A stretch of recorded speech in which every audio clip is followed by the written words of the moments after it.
Hey there guys, Aaron C coming at you again today with another lesson. So what are we going to do today? We're going to talk about surf guitar.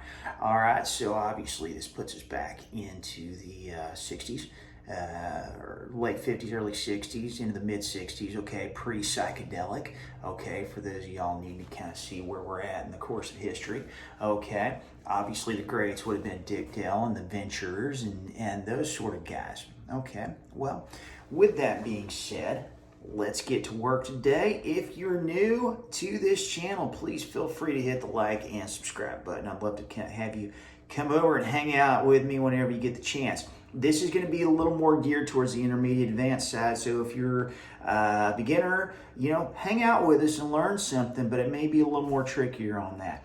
Okay, so just some basic surf guitar basics, pardon the pun, is this. So we can't have a surf song without the trail off. Okay, we got to have the trail off.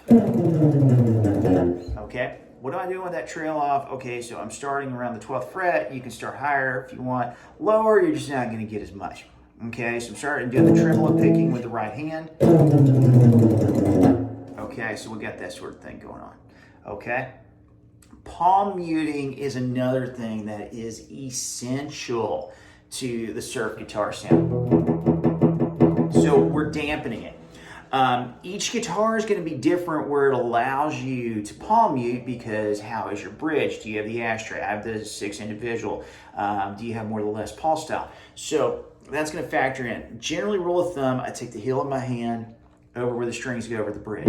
It's a dampening. You don't want to kill it. You don't want to sustain. It's right there in that happy middle there, happy medium.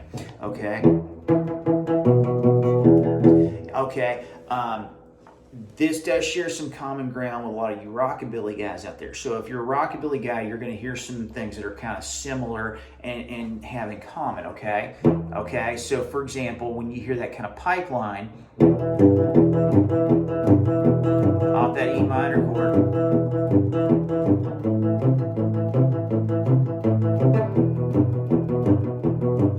okay, and so forth.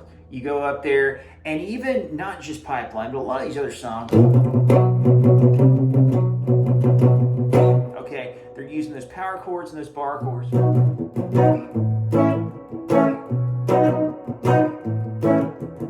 Okay.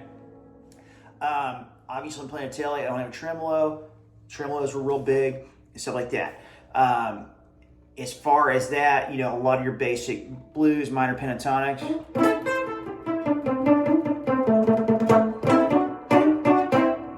Those sort of licks, okay? You could go modal into some of your more minor. The Aeolian works very well because you have that kind of Spanish Mediterranean.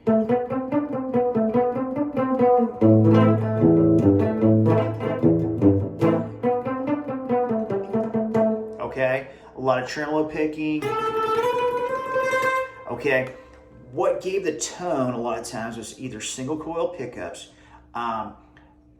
spring reverb, which Fender used a lot in the 60s on a lot of those. Now a lot of amps have simulation of that and stuff like that. So spring reverb was really the reverb of choice. Back in the 50s, it was plate reverb. In the 60s, it was more of a spring reverb. Okay, so y'all can do your homework on that. So those are just some basic things. A lot of old Fender amps. Trainer amp was a big one. Moss Wright guitars. So those were kind of the thing. The Ventures used Jazzmasters, Fender Jazzmasters. So those are some things there that y'all can do your homework on if you're wanting that sound. So thanks so much for stopping by to hang out with me. Always a pleasure to talk with you and this, that, and the other. If you have any questions, leave them in the comments below. Let me know if you need anything else. And guys, I will talk to you soon. Take care.